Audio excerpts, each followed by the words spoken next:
Hello, everyone. I'm James Victor Shoemate. I'm a curriculum and instructional designer at Clover Park Technical College in Washington State. It's great to have everybody here today. Um, Welcome to the AI Institute. And I would like to introduce Naomi Rodriguez. Naomi Rodriguez is the founder of Logramos Consulting. She's a veteran language educator with nearly 2 decades of experience supporting teachers worldwide. She is an award-winning specialist in language curriculum, assessment design, and technology integration. Naomi has been recognized by the Fellowship of Language Educators in New Jersey with the Best of New Jersey and President's Award for her leadership in language education, which is pretty cool. Her mission is to provide tailored support to schools, ensuring the highest quality world language programs. It's my pleasure to have you with us today, Noemi. Thank you. Thank you, James. Can everyone hear me okay? I know. Yay. Okay, I got the thumbs up. I love it. So welcome everybody, and thank you so much for choosing to be here, part of the AI newbies track, even though I feel like we're all still newbies with AI because it just keeps changing. So um, I am hopefully going to share with you lots of fun ways and how you can use generative AI in your classrooms going back to the school year. I know that here in New Jersey, where I'm based, we're still slow rolling. We're not thinking about back to school yet. So depending on where you are, I know some teachers are like, please don't talk to me about that, and others are like, we're already back in with kids. Like I have friends in different parts of the country that are like, I saw my students yesterday. Like we're moving and grooving again. So hopefully this session will encourage you to experiment, to explore, to play, because so much of this is just let's see what works for you. And if you're having all these emotions surrounding this, totally fine. Like if you have fear, if you're feeling conflicted, if you're like, I'm not sure, but then I'm like, ooh, this is exciting. There's some possibilities here. So we're navigating the newness all together. So I just wanted to preface that as well before I begin. So hopefully you can see my screen. Yay, right? You can see my presentation. Awesome. So again, my name is Noemi Rodriguez. I am the founder of Logramos Consulting, which in Spanish, if anyone here speaks Spanish, it means we can do it or we did it. So you can follow me at Team Logramos, and I'm always sharing a lot of good nuggets for the classroom space specific to language education, but the tips transcend across all the different discipline areas. So a little bit about me. You'll see Emily there on the screen. So she's the reason why I started Logramos. I'm still on maternity leave. I'm very lucky. But in an effort to keep making some money and stay home with her a little bit longer, I founded the consulting business to just make myself official. But I've been doing workshops for a very long time now. Back in 2013 was the first time that I did my state workshop, and then I got Best of New Jersey. So I was like, maybe there's something to this here. I love animals so much so that I became a vegetarian a few years ago, and reading makes me really happy, especially if I'm by a beach. So I don't know where, if you're located near an ocean or a body of water, but I know that helps me to just come and to relax and enjoy. And yes, my roots are Spanish. I have grandmothers, thankfully, that are still living. They're living in Galicia, Spain. So if you have any connections to me and anything that I'm sharing, please feel free to put it in the chat. Or if you have like a fun fact about yourself, part of our newbie community here, I would love to hear from you. So feel free to put it in the chat and we'll learn a little bit about each other as we go through. So I'm going to test your knowledge right as we kickstart this. Which image do you think is real? Do you think it's image A or do you think it's image B? So in the chat, I'm going to ask you to vote. So let's see what we have here. Let's see if we think image A is the real image or image B is the real image. Let's see what we say. All right, so far I feel like 50-50. We got some A's, we got some B's. Which image is real? I like how someone put trick question. I know, that's kind of mean. I'm a little mean, I guess, because image B is the real image. So image A is generated by artificial intelligence, and image B is the real image. Now, normally they have something funny going on with their eyes or something going on with their teeth. Normally you can tell, but I thought this was a really good comparison. And this is also a really nice way to grow some AI literacy in your classroom community as you kickstart the year. The website is called Which is Real. And right away, it puts two images next to each other, and you have to select which one you believe is real based on what you know. And as you can tell, it's really hard to detect when AI is being used. So a lot of people too have been talking about, oh, I can use my AI detection software and it'll figure out whether or not ChatGPT wrote this. Not going to work. The essence of these technologies is that it's generating new output and it's generating new information based on how you train it and based on what you tell it. So this is just a very basic understanding. There's a lot of potential new words that maybe you're hearing folks share out about what is generative AI. I would love to, same thing in the chat. I'm going to keep you guys a little bit busy. If you can share in your own words what you believe generative AI is, and if you can throw it into the chat, it can be a word, it can be a phrase, it can be a whole sentence. However, if you were to explain generative AI to someone for the first time, what would you say? Or what would you write?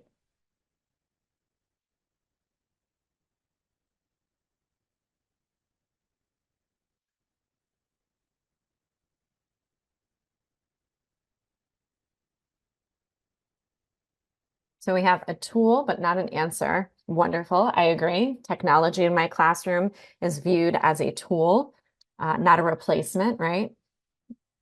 Predictive language, awesome. So there's predictive AI, there's reactive AI, and then there's generative AI.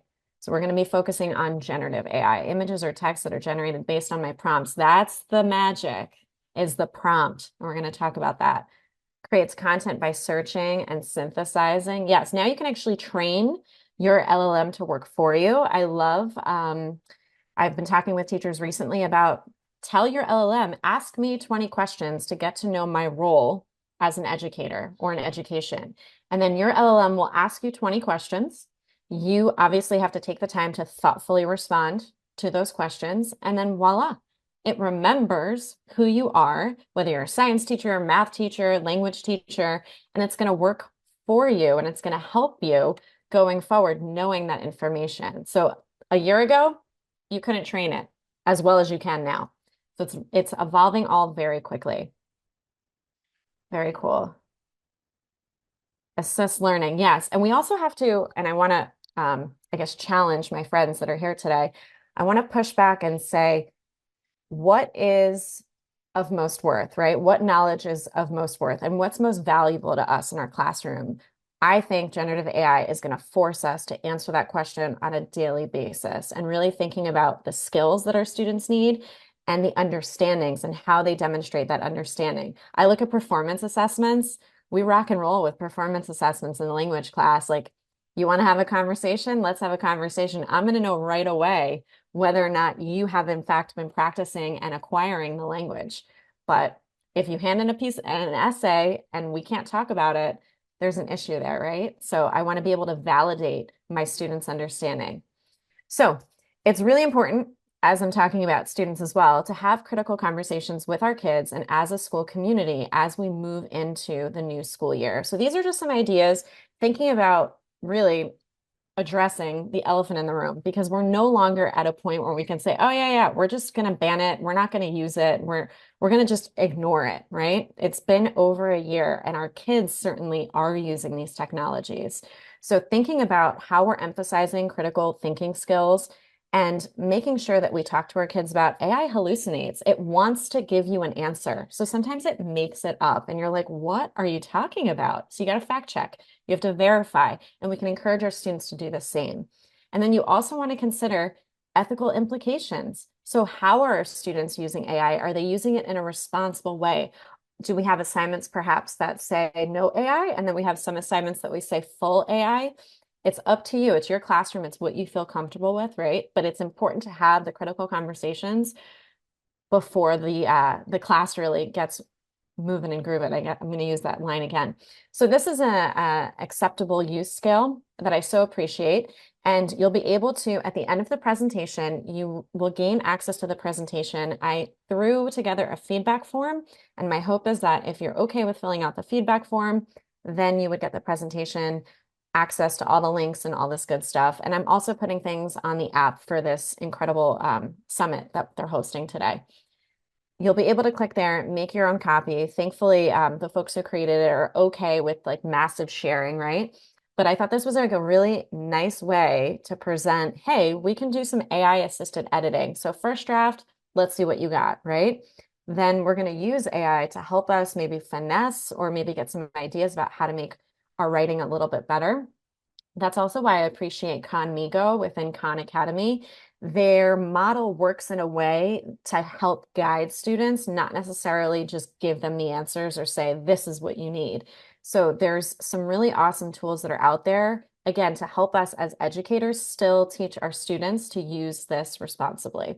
So the big question, especially as someone who's newly using this technology, is which LLM should I use? An LLM, another acronym, because you're in education, you need another acronym, are the large language models. So ChatGPT is definitely the most popular, but it's in a race and it's in a competition with all these other ones. And they all have a lot of money. So they keep pouring more money into developing their tools to be better and better, which is just incredible.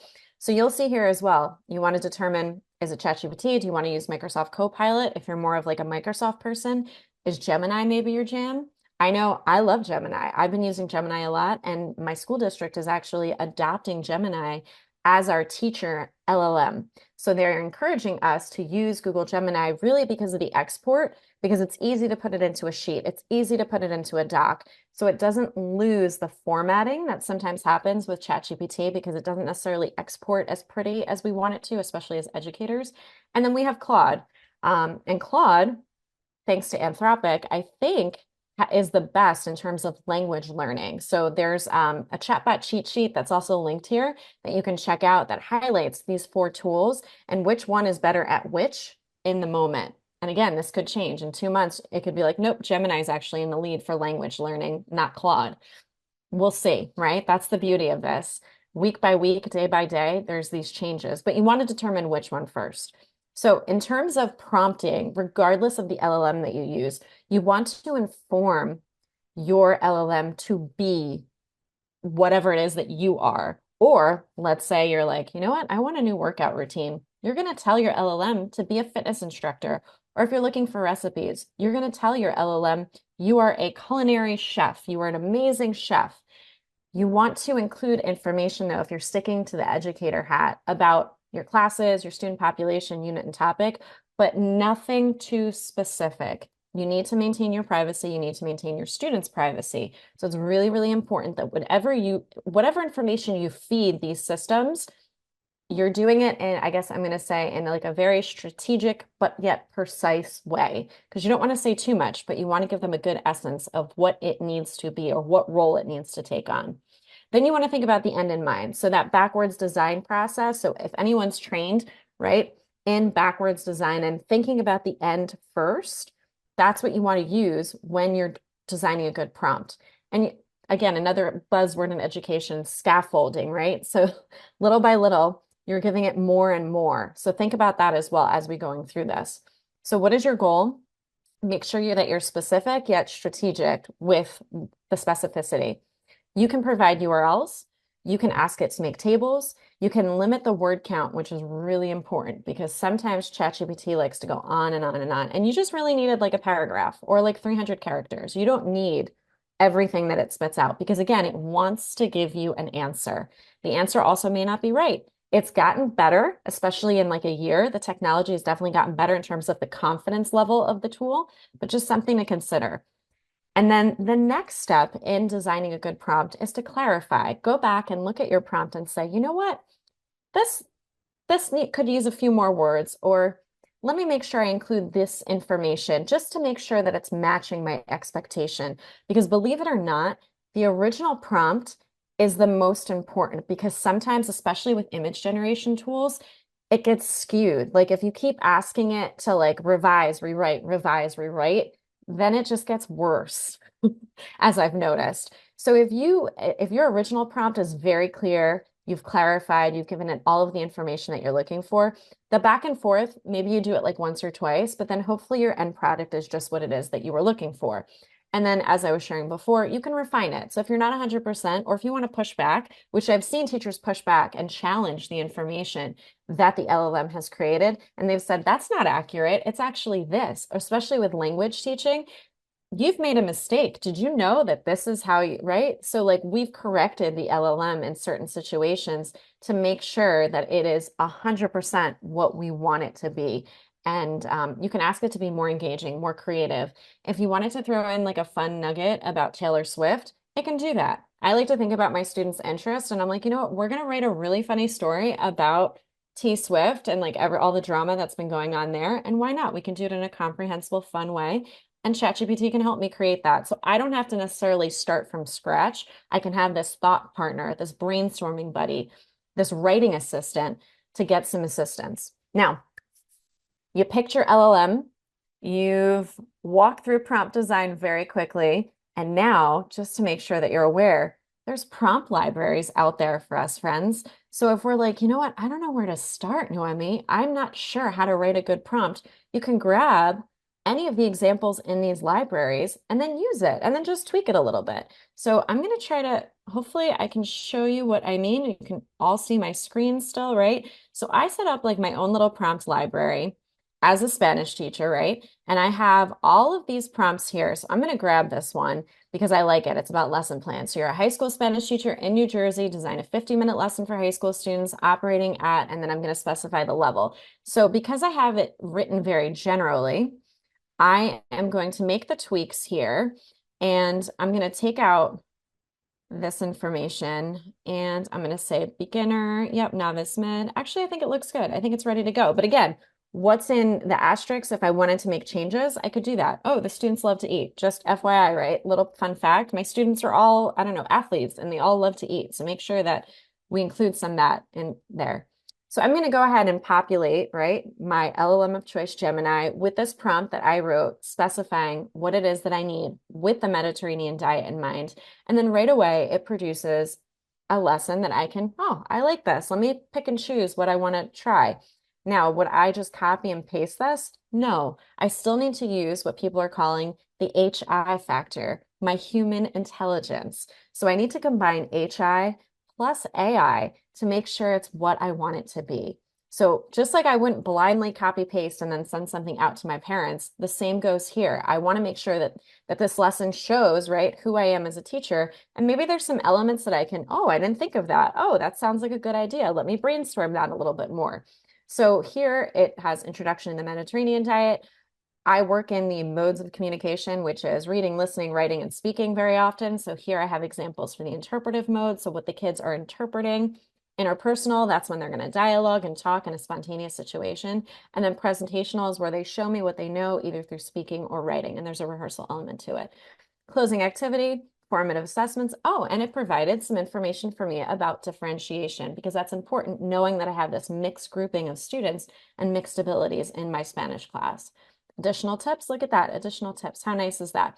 What's great about Gemini, if I wanted to export this into a Google Doc, I can very simply hit this little icon here, hit export to Google Doc, draft it in an email, right?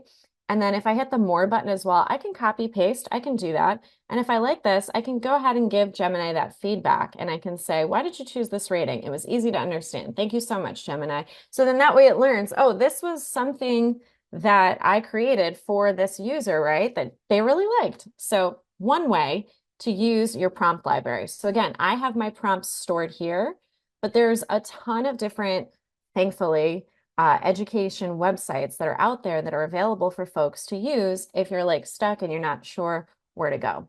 So today's driving question, going back to really the title of this session, is engaging AI. So how can we leverage this technology to ensure that we can assist ourselves and also our students? So I'm going to give you a few thoughts about some tools that are out there, but I'm going to encourage you to, in the chat, throw in your ideas, feel free to be like, Noemi, I saw this, or I really like this. Like, I want to keep the chat active as we go through. My intention too was to do breakout rooms, but since we're in a breakout room, we can't do that. So we're going to use the chat really, really frequently. All right.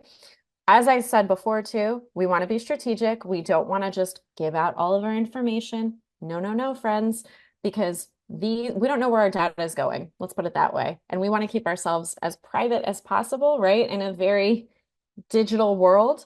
So just keep that in mind that these tools, you'll see which ones are safe for our kids to use. And if they don't require identifying information, and if their privacy policy also allows for students, right? Let's say they're in kindergarten, second grade, fourth grade, every company has a privacy policy. Some of them are much more, I guess they're easier to find than others. On some of these sites, they're kind of hidden, which is no good. They've talked about in the ed tech community creating like nutritional labels. Like when you go on the website, you're like, this is safe for kids that are 18 or over, or this is safe for kids that are 16 or older. But it'd be great to have that information. So the first tool I want to introduce you to, it's called Adobe Animate Express. And it works really well because your kids don't need to log in and they can create these little talking avatars and they can use it to introduce themselves. They can use it to talk about things that they're interested in. They can use it as, I'm going to do this assignment and I want this avatar to share the information instead of me. So you can see here, hopefully you can hear this. This is Adobe Animate Express, and it's a free tool for anyone to check out. So on a scale of 10 being the most, 1 being the least, are you interested in clicking on this one? 10, I love it. I can't wait to try it. 1, so. Or maybe you want to position your kids to check it out. But you'll see here, I just want to show you as you're thinking about whether or not you want to use this tool. It's as easy as just going to the website and then boom, right away it says animate from the studio. I have all of these different characters that I can choose from. I can select a unique background. There's a lot of different ways, right? The size, depending on how I'm going to export this or download this rather. And again, I can enhance my speech. I can hit the record button. Hi, everyone. I'm doing this presentation live for everyone to check out Adobe Express Animate. So it's obviously going to take a few seconds to create my little talking avatar. Now, I just went with the first thing that appeared on the screen, but it's fun because you can really customize this. There's animals obviously available, like you saw with the cat. So 10, I really want to check out this tool. 1, not so excited. Curious to see what you have to say. And it's generating a preview for me. Let's see what. All right, so we're like in between. I haven't knocked your socks off yet. All right, so here. Hi, everyone. I'm doing this presentation live for everyone to check out Adobe Express Animate. Again, required no identifiable information from me. I just went in, created it. Now I can download it if I want to as an MP4. It's up to you. It's an idea. It's an engaging way to use the technology. Moving right along. Next one. Oh, didn't mean to do that. All right, let's see. Hopefully it won't play again. Yes, it will. Here we go. The next way that I would like to encourage you to check out generative AI is to set up a chatbot in a safe space for your students. Now, hopefully I'm going to blow your mind right now, hoping. Anyone, your kids can talk to anyone, both alive or deceased. So if your kids want to, talk to a former president, if your kids want to dialogue with like a Latin emperor, if your kids want to talk to, I don't know, an author of a book, right? An artist. So in my case here, I'm going to invite you to chat with Frida Kahlo, because why not? I would love for you to have a conversation with Frida Kahlo. So I'm going to put this, this link into our chat, and you'll see here that right away, the only identifiable information that it asks for is your name, which you can make it up. You can put your initials, that's fine. But I'm going to encourage you now to chat with Frida in English, But the idea that you can talk to an artist about her life, about her works of art. So I'm going to stop talking, invite you all. Hopefully you can access it. Now, the only thing that kind of stinks, because I'm on the free account, I only get 50 friends that can use this per day. So if you're one of the 50 that gets in, hurrah. If you get some sort of weird error message, it's because I've maxed out because there's actually 70 people here right now. So chat with Frida. This is a platform called Mizu. This is one way that you can use Mizu, which is an AI tool.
So there's some great questions in the chat about how Frida became Frida. It's all about the prompt, my friends. So I set this up ahead of time. There's some behind the scenes with Mizu I'm that good. I can How are you?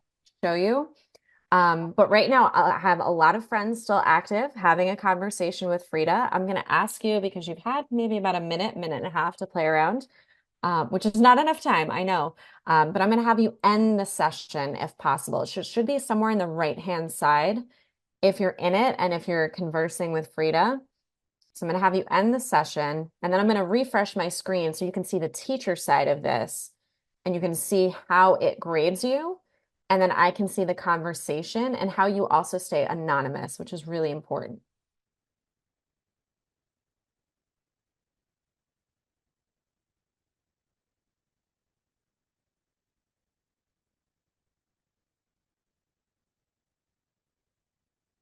And Mark, I appreciate your question, by the way, to Frida about sticking out with Diego. I don't know if I would have stuck it out as long as she did and then remarried. She went ahead and remarried him, right? So like what happened there?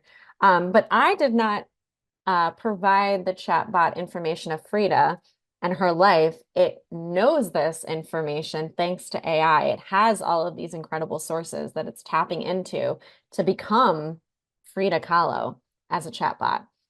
So we ended the session, hopefully.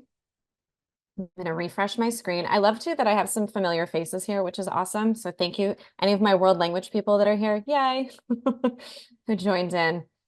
All right. So let's see. All right. So we're staying anonymous, right? So let's see David's interaction. So David, quote unquote, earned a B in this platform's opinion, which again, I can leave it or take it. You as the student, you shouldn't see any of this, but I like that it flags. So if someone had chosen to, let's say, use inappropriate language or say something negative or hurtful, even about themselves or somebody else, it'll flag it for content. And then me as a teacher will get that marking of an F. And I'm like, wait a minute, what happened there? And then I have the transcript. So I can go in and look to see what they discussed. So here's the interaction between David, right? Ooh, let's look what happened here. So there wasn't, I guess, enough of a conversation, which is why this student earned an F. And I've told teachers before, like push back, right? Make mistakes. And yes, you can converse in other languages. That's what, as a world language person, love this because yes, you can converse in English, but you can also converse in any language. So this is the feedback side of things. Now, before I go on a scale of 10 being the best, 1 being the worst, how likely are you to try Mizu after today? Because if you're like, I really, really like it, I'll show you a little bit behind the scenes. If you're like, no, I mean, move on, show me more. Let's see what we have to say. Remember, 10 being, okay, 7.5, all right. Higher than Adobe Express Animate, but I don't know. Let's see. All right, 5. Okay, so we're like, so. All right, well, for my friends who are 8 or higher, I guess, this is a hard skill. I just want to show you my chatbots. I have a whole public library, right? And you can build a chatbot using the assistance of AI. And I can also build a chatbot myself. It's up to you.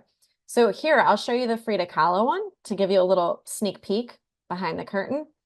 So if I go to Edit Bot, I have here the chatbot instructions and the information, the instructions. So you are Frida Kahlo. So I'm telling the bot it is now Frida Kahlo, one of the greatest artists from Mexico. Engage in a conversation with a high school student who is learning all about your life, famous works of art, inspirations, and some of your challenges. The student is interviewing you.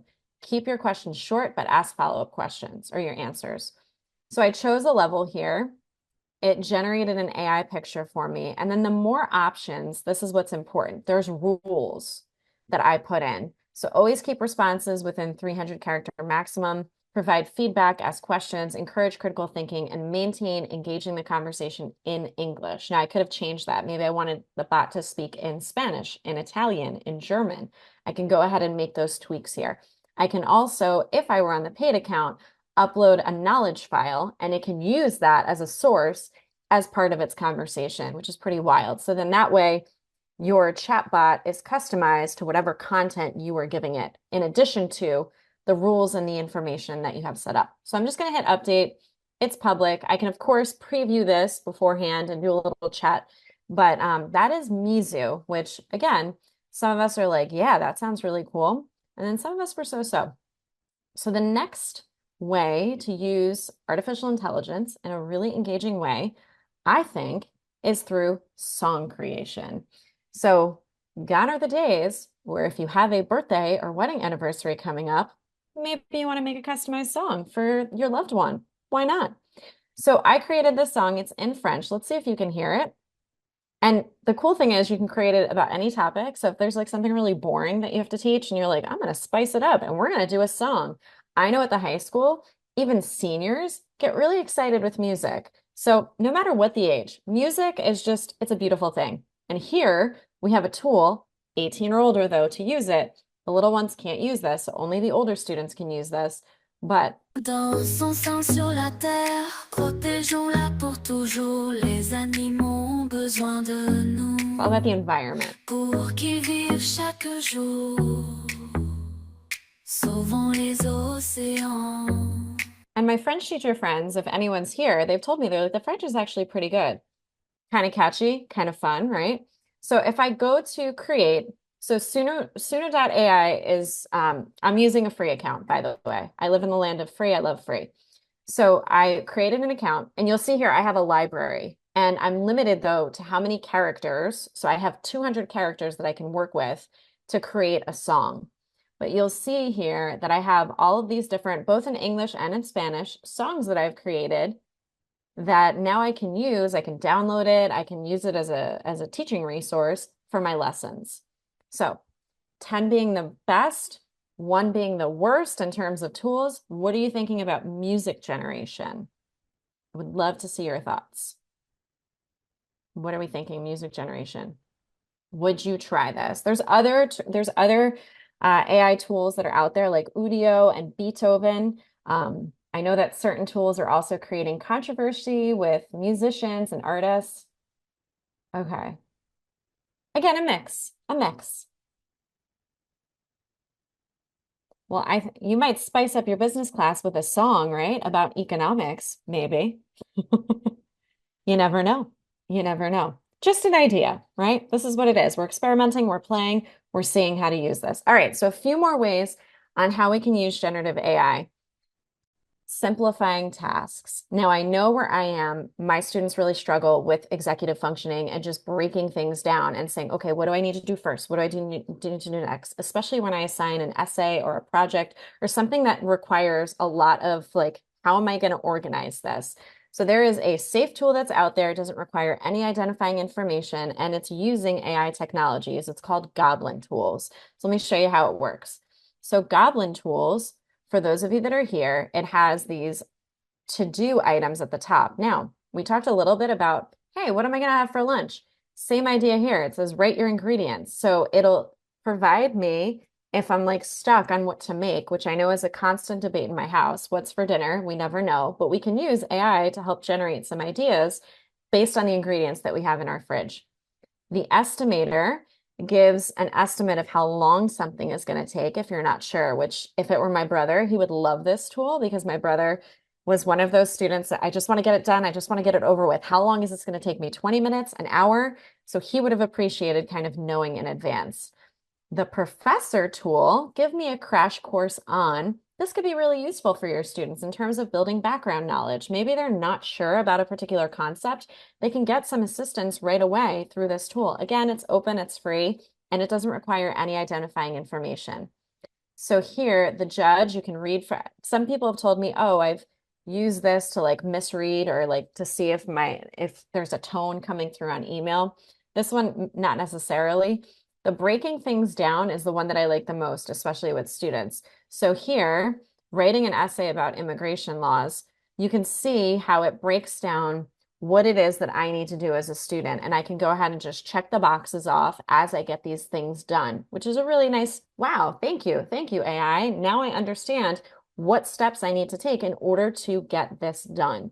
So it might not necessarily be an in-class way to use this, but maybe perhaps an out-of-class or something to really help walk your students through something that's lengthy. On a scale of 10 being the most, 1 being the least, how are we thinking about Goblin tools? What are our thoughts about Goblin tools so far? Curious to see. Ooh, 1. Ooh, 8, 10. Ooh, guess it depends on who you teach. Depends on your clientele. All right. 9. Nice.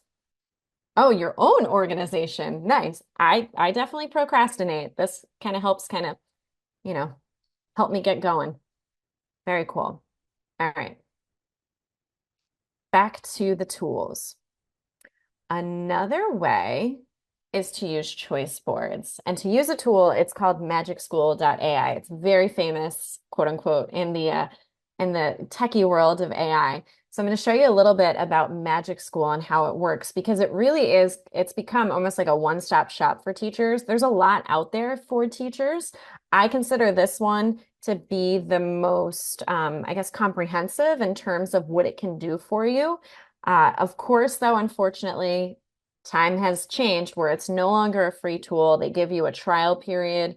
I don't work for anyone. I just want to preface that. So if you like it and you're like, oh my gosh, I'm going to use this all the time, maybe it's worthwhile in the investment. They also launched Magic Student recently, again, as a safe place for kids to use AI under, their umbrella. But if you look at Magic School, I love setting up choice boards for my students. So then that way they have a multitude of options to demonstrate their understanding about whatever the concept is. So I'm going to go to university and I'm going to say, let's say my learning goal is the United States government, right? Maybe we're in a policy class. Engage students in current policies and how the government works. So if I hit generate, what it's going to do right away and very quickly, it's going to provide different assignment ideas for my students to demonstrate their understanding of the US government. Now, what's really cool about Magic School is I can copy this, right? I can export it, which typically I'm like, you know what? I love these ideas. Let me export it. If I hit the export button, voila, Google Docs, Microsoft Word, not too shabby, right? I can also print it. Now, if you notice here, this little action button as well, I can translate this board. So if I'm working with students in another language and I would prefer to have this choice board, let's say in German, I can do that. Now, you got to check the translation because like with anything, you got to make sure it's accurate. You got to read it. But this is one way to do this relatively quickly. And again, to get some really neat ideas. So that's one tool within the many in Magic School. So if I'm back it up again, I just want to show you, I've hit the little favorite button. So that's why these icons are at the top for me. So I've used, let's say, the email family button often, the text translator, the lesson plan generator, for some sentence starters, especially as a language teacher, the rubric generator. It's hard to design a good rubric, but here at least, maybe you'll get some really neat ideas right from the get-go. It also newly has image generators. And oh, we can plan some PD together. So there's a lot of really neat tools that are within this one umbrella. Instead of having, right, multiple accounts or using multiple AI tools to do many things, this thankfully just houses everything in one place. Again, I don't work for anybody, just wanted to share with you. This has been my preference. I keep going back to this one. They also have their own chatbot here that serves as a teaching assistant. And then anything that I've designed, it keeps it in my output history. Now, the fancy new thing is that I can launch this to my students. So that didn't exist a few months ago. Now it does. So if I want to launch assignments directly to my students, so it's almost working like an LMS. It's almost like its own space where now I can communicate with my students, hopefully, obviously, in a safe way. There's a lot of information about Magic School that's out there, and they also have videos and trainings. Again, if you're interested in diving more, my advice though is always to just play. Create an account. Hopefully it's free and you can see whether or not you like it. So I got to ask you, 10 being the most, 1 being the least, where are we at, friends, with Magic School? Where are we at? Let's see in the chat. Ooh, 10. Ooh, that was 10 plus. Whoa, nice. 9. Okay. We like that one. Ooh, account created. On it. On it. Love it. All right. Now, again, if we had more time, we would be doing a little bit more and getting into this. The last one that I want to highlight because I love it so much is Canva.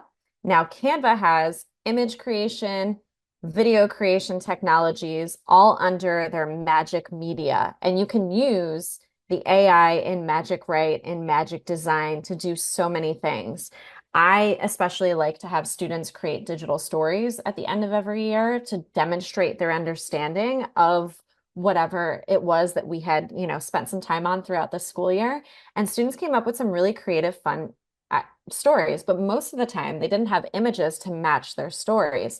So we used, back in the day, PowerPoint to create our digital stories. They can use something like Canva for free. As educators, you all get free access. You just have to sign up with your educator account and you get all the bells and whistles in this platform, which I love.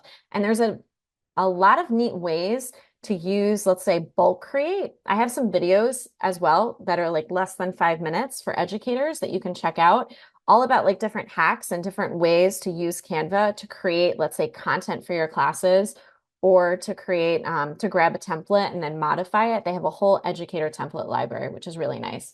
I know I'm starting to get to the end of the road, so I apologize for going quickly here at the end. But the video is embedded here. I have a YouTube channel with a bunch of different AI tools that's open for anybody to check out, and you can see that there. So, wait a minute, let me go back. 10 being the most, 1 being the least useful. What are you thinking for Canva?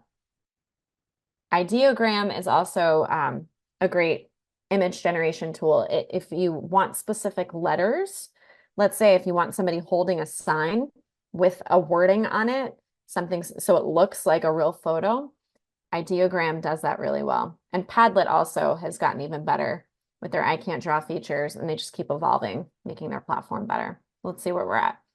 10 being the best. Cool.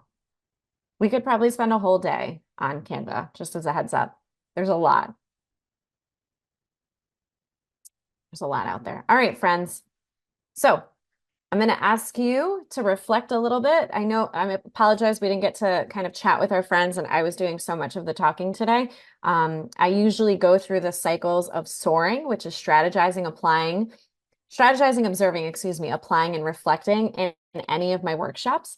So I would invite you all to reflect a little bit, and let's let the virtual dice decide what statement we are ending. So number 2, what I am looking to share. So if you can in the chat, finish that statement for me, what I'm looking to share. Maybe when you go back and you're working with your colleagues, if you're have some upcoming, right, professional development on the horizon, what I'm looking to share. Really, like, what are you like? Love this. Can't wait to try it out.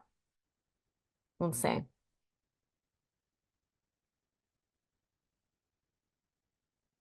Very cool. All right.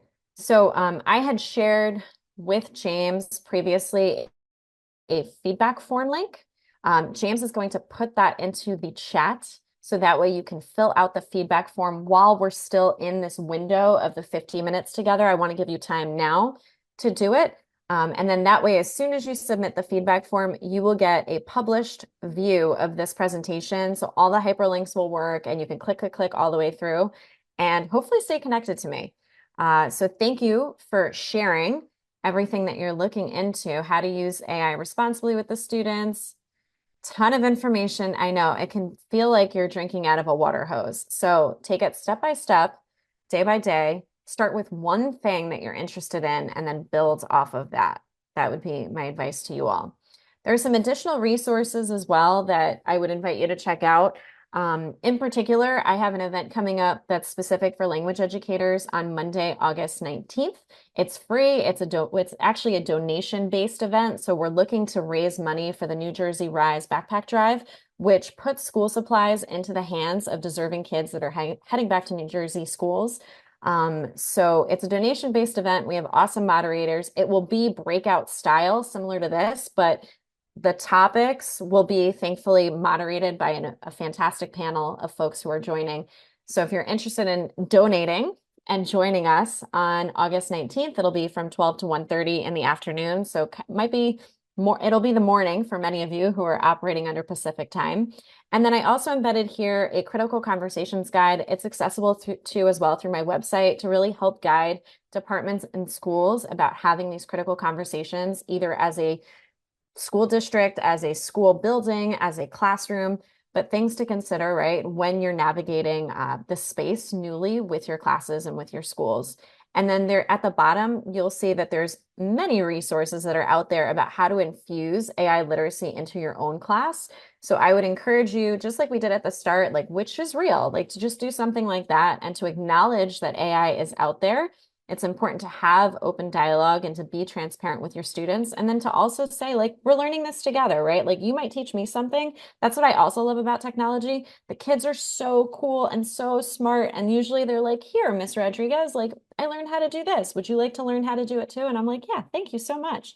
So I love learning collaboratively, which is why I also named my business Lo Logramos, because we can do things together. So we're filling out hopefully the feedback form so you can get published access to this slideshow. Again, the AI Summit is on the horizon on Monday, August 19th. Maybe I'll see you back. That would be awesome. And you can follow me in all things related to generative AI at team_lo_logramos. And I hope to see you again in the future. So I'm going to stop sharing my screen now, if that's okay, and invite anyone with questions, concerns, wonderings. You're welcome to keep using the chat because I'll keep monitoring the chat. And thank you. Thank you all for your time. Thank you so much, Naomi. Fantastic. Thank you.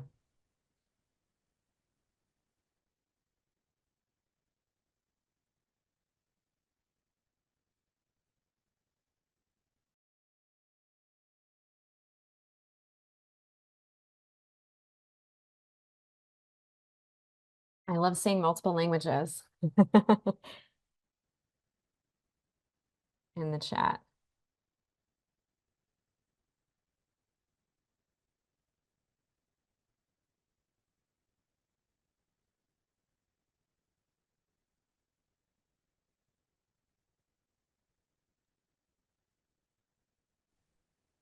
Are there any further questions for Naomi? I see one about, do you have experience or knowledge regarding whether any of these tools integrate with Canvas gradebook? Great question. Not to my knowledge as of yet. We use Canvas in our district. That's our district's LMS. We don't use Google Classroom. We adopted Canvas a long time ago and it just have stuck in that space. I'm curious to see though, as we're going to be newly navigating Gemini this coming year, whether or not we'll lean back into like a Google Classroom, but not to my knowledge. I wonder if the Canvas folks would have question or would be able to answer that question too. They need their own grade